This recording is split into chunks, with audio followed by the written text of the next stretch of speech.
Una vez que hemos determinado la ecuación para determinar la velocidad promedio a partir del perfil de velocidad del sistema que nosotros tenemos, entonces toca ver qué otras cosas podemos calcular en un sistema de este tipo, en una tubería por la cual tenemos el flujo de un fluido.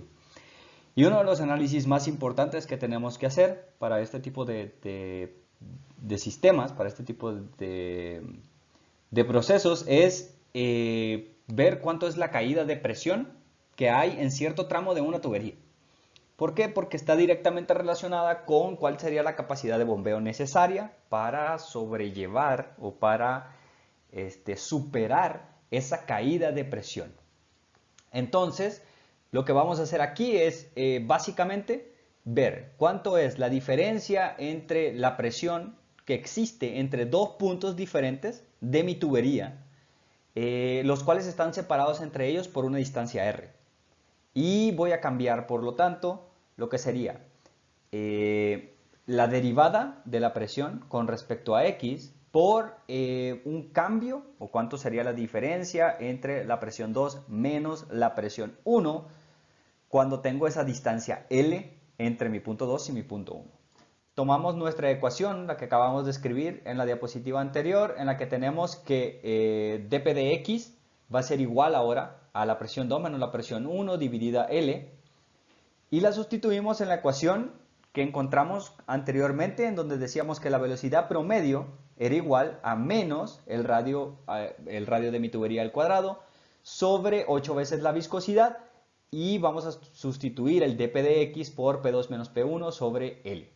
De esta manera podemos despejar el P2 menos P1 y lo podemos escribir de la forma delta P igual a P1 menos P2, nada más haciendo el reacomodo para quitar el signo menos de aquí.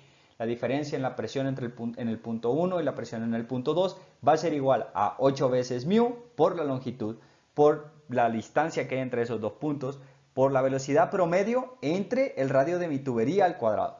También la podemos escribir como función del diámetro, simplemente diciendo 32 veces la viscosidad por la distancia que hay entre esos dos puntos, por la velocidad promedio entre el diámetro de mi tubería al cuadrado.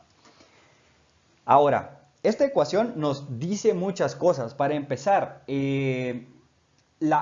lo único que provoca esa caída de presión en mi tubería es que tengo un fluido que tiene una viscosidad. Entonces estamos tratando con caídas de presión debido a efectos viscosos. Si dentro de mi tubería yo tuviera un fluido cuya viscosidad es 0, entonces no tendría caída de presión entre el punto 1 y el punto 2. Eso es lo que me está diciendo esa expresión de ahí.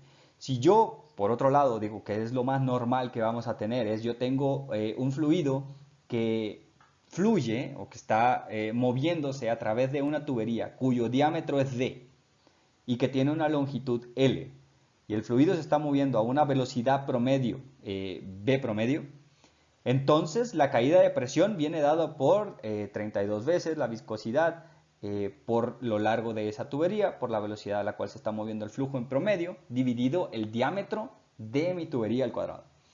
¿Cuánto es el valor de la caída de presión que obtendríamos para un sistema, para un flujo laminar en una tubería? Flujo laminar en una tubería.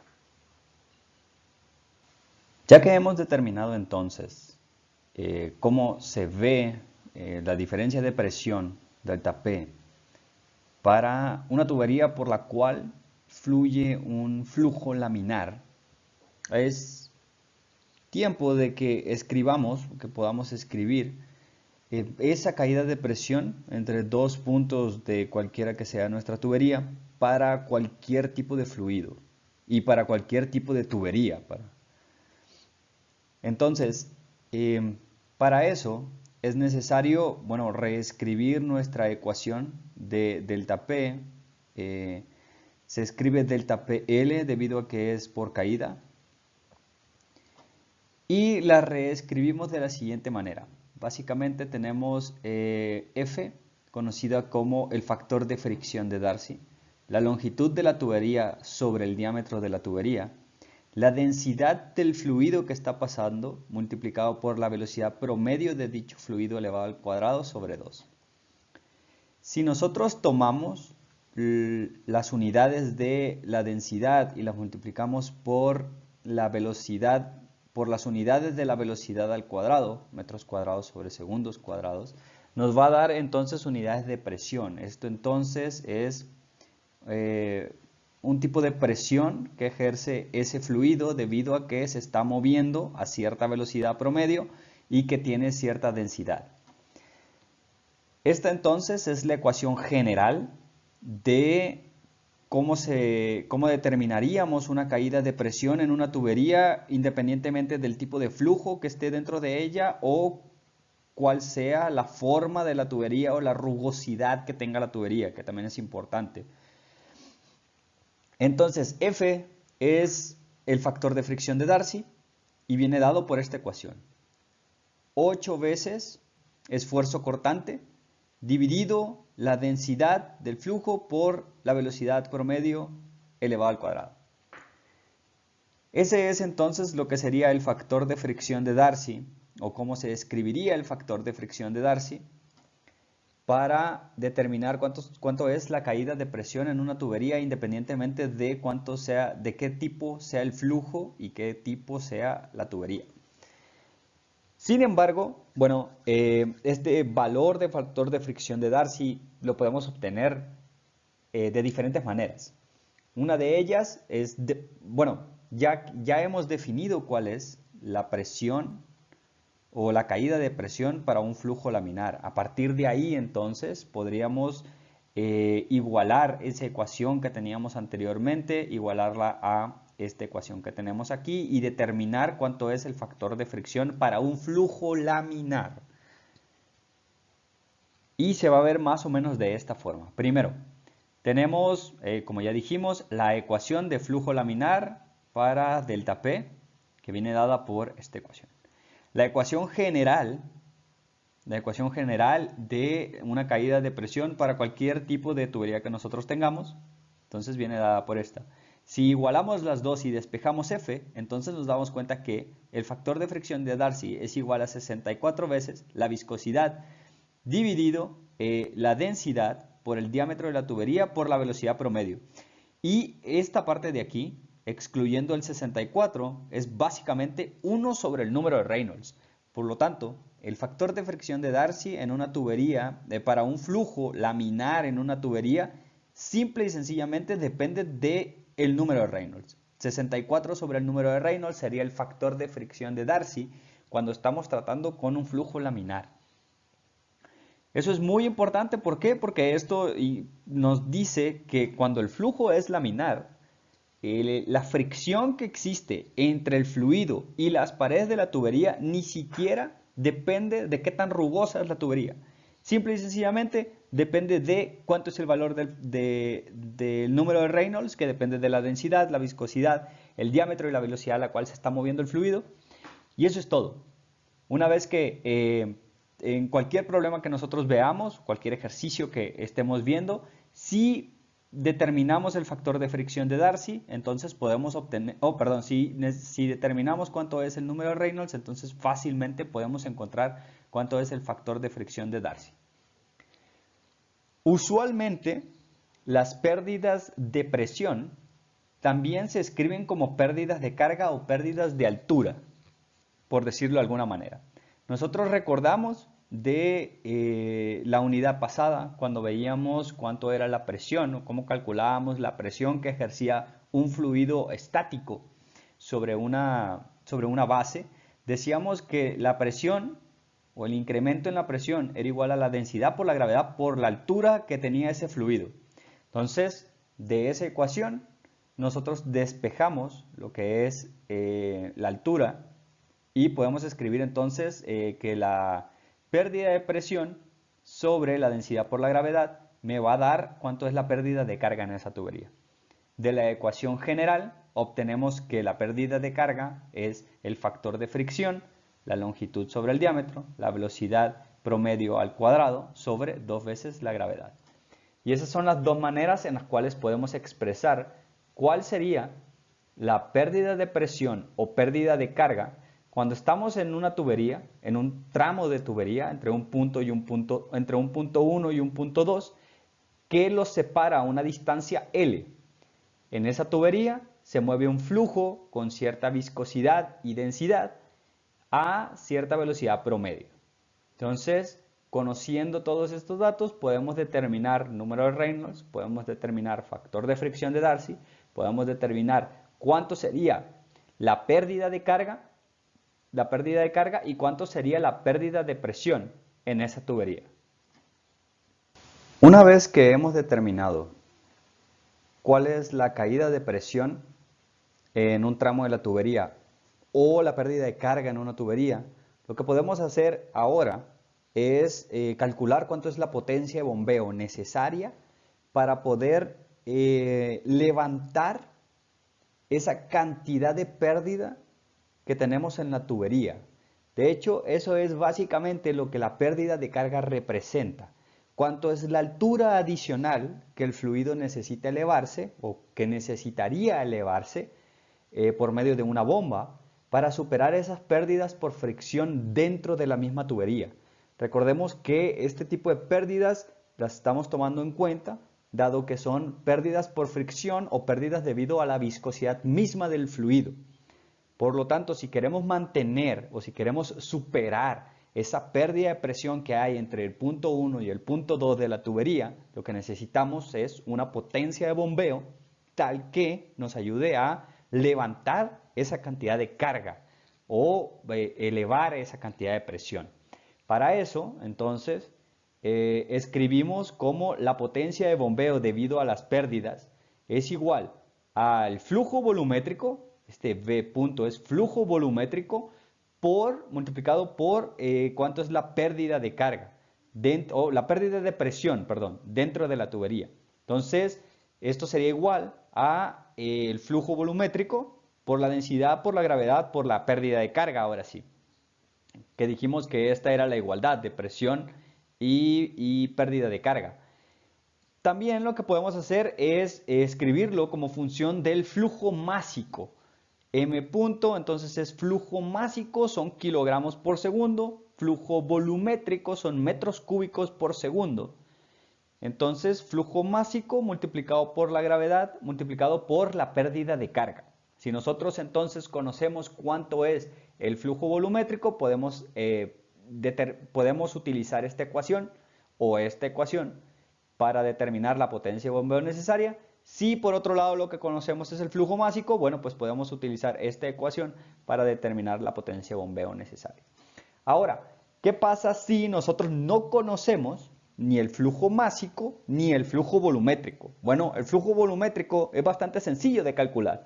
Básicamente, lo que nos dice es cuántos metros cúbicos de fluido están pasando por cierta área transversal por segundo.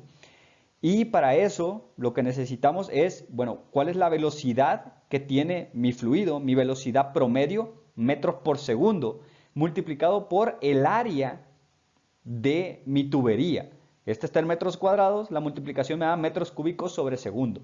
Básicamente entonces, si nosotros conocemos cuánto es la velocidad promedio de mi fluido y si sabemos cuánto es el área transversal de la tubería, podemos determinar cuánto es el flujo másico o el flujo volumétrico que está pasando por ahí y entonces determinar ya la potencia de bombeo. Ahora, para una tubería por la cual pasa un flujo laminar, nosotros tenemos una ecuación para delta P, una ecuación dada de delta P. Y a partir de esa ecuación dada de delta P, que era P2 menos P1, P1 menos P2, entonces también se incluye la velocidad promedio de mi fluido. Entonces, a partir de esa ecuación de la pérdida de carga en una tubería por la cual pasa un flujo laminar, puedo determinar cuánto es la velocidad promedio mediante la siguiente ecuación. Entonces, simple y sencillamente despejo la velocidad promedio de la ecuación de la pérdida de carga, o lo que sería P1 menos P2, multiplicado por el radio de mi tubería elevado al cuadrado, dividido 8 veces la viscosidad de mi fluido por la longitud o la distancia que hay entre esos dos puntos. Entonces yo podría determinar cuánto es la velocidad promedio si conozco cuánto es la pérdida de carga en un tramo de la tubería. Y a partir de ahí, bueno, se pueden sacar ahora con el diámetro y nada más sustituir P1 menos P2 por delta P en caso de ser necesario, ¿no? Y a partir de cualquiera de estas tres ecuaciones que tenemos aquí, esta o esta, nada más lo multiplicamos por cuál es el área transversal de mi tubería y entonces conoceríamos cuánto es el flujo volumétrico. Y una vez que tenemos eso, dado que ya tendríamos P1 menos P2, podríamos determinar cuánto es la potencia de bombeo necesaria para levantar esa cantidad de pérdida de carga que tenemos dentro de nuestra tubería por la cual fluye un flujo laminar. Antes de pasar a lo que serían los ejercicios, algunos ejercicios sobre el flujo en tuberías, me gustaría tratar dos temas, así muy rápido, muy por encima. No vamos a profundizar mucho en las ecuaciones que nos llevan a las ecuaciones finales que les voy a mostrar, o la demostración de las mismas ecuaciones. Simplemente es ponerlo en contexto para que sepan que existe y en caso de que se encuentren con algún problema de ese tipo, bueno, saber qué hacer al respecto, ¿no? El primero de ellos es flujo en tuberías inclinadas. Cuando nosotros tenemos una tubería horizontal, ya dijimos cuál era la manera de encontrar el flujo volumétrico, que era la pérdida de presión, la caída de presión, entonces aquí tenemos ya incluido lo que sería la velocidad promedio. Todo esto ya es la velocidad promedio multiplicada por el área transversal de mi tubería. De acuerdo a las ecuaciones de flujo laminar, ¿no? Entonces, cuando tenemos nuestra tubería horizontal, otra vez, entonces esta sería la ecuación para el flujo volumétrico. Si se quiere sacar cuánto es el valor de la velocidad promedio, pues simple y sencillamente habría que dividir el área transversal, ¿no? Pi por radio al cuadrado o en cuestión de diámetro. Ahora, cuando la tubería está inclinada, ¿qué es lo que hacemos? Bueno, tomamos la parte de la caída de presión y le restamos lo que sería la densidad por la gravedad, por la longitud de la tubería, por el seno del ángulo, donde el seno del ángulo es la inclinación que tiene la tubería con respecto a la horizontal. Básicamente entonces a la presión que nosotros estamos, a la pérdida de presión que nosotros hemos calculado o que sabemos, hay que restarle signo menos, muy importante, densidad por la gravedad, por la longitud de la tubería, por el seno de esa inclinación.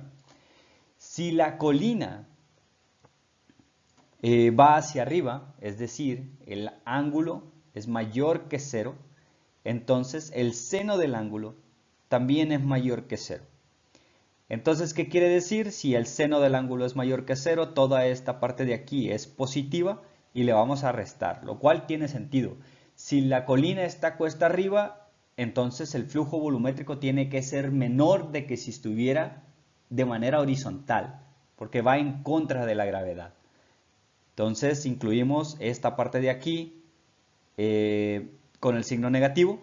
Si el flujo va cuesta arriba, todo esto es positivo, el signo negativo lo hace negativo y nos quedaría que el flujo volumétrico entonces es menor. ¿Qué pasa si la colina va hacia abajo? Entonces el ángulo es menor que 0 y por lo tanto el seno del ángulo es menor que 0, lo que hace que esta parte de la ecuación sea negativa. Con este negativo de aquí entonces se vuelve positivo y el flujo volumétrico por lo tanto es mayor, que tiene sentido dado que va a favor de la gravedad y es por eso que se toma de esa manera. El otro tema que quiero tocar así nada más por encima es el flujo de tuberías, el flujo en tuberías no circulares. Hasta ahora todas las ecuaciones que hemos visto han sido tomando en cuenta que la tubería es circular, pero puede no ser el caso. Entonces, la tabla 8.1 o 8.1 del libro de Sengel trae los valores del factor de fricción de Darcy para cuando tenemos flujo laminar totalmente desarrollado en tuberías con diferentes secciones transversales, no necesariamente circulares. Aquí hay 3 ejemplos. Viene la circular, la cual ya habíamos dicho que el factor de fricción de esa tubería era 64 sobre el número de Reynolds. De esa tubería, otra vez, para cuando el flujo es laminar, totalmente desarrollado. Ahora, cuando tenemos una tubería cuya sección transversal es rectangular, uno de sus lados es A, el otro de sus lados es B, entonces lo que hay que sacar es la relación A sobre B, que si es 1, entonces tenemos una sección transversal cuadrada y su factor de fricción vendría dado como 56.92 sobre el número de Reynolds. Si la relación A sobre B es 2, 3, 4, 5, 6, 8 o la que sea, entonces el factor de fricción cambia de manera acorde hasta un valor máximo, o digamos cuando A sobre B es una relación infinita o muy grande, entonces el factor de fricción viene dado como 96 sobre el número de Reynolds. Nótese que todos, absolutamente todos, independientemente de la forma de la sección transversal de la tubería que tengamos, en todos los casos tenemos un valor dividiendo, un valor sobre el número de Reynolds. Para flujos laminares totalmente desarrollados, entonces así es como lo vamos a determinar. Vamos a tener un valor que está sobre el número de Reynolds para determinar cuánto es el factor de fricción de Darcy.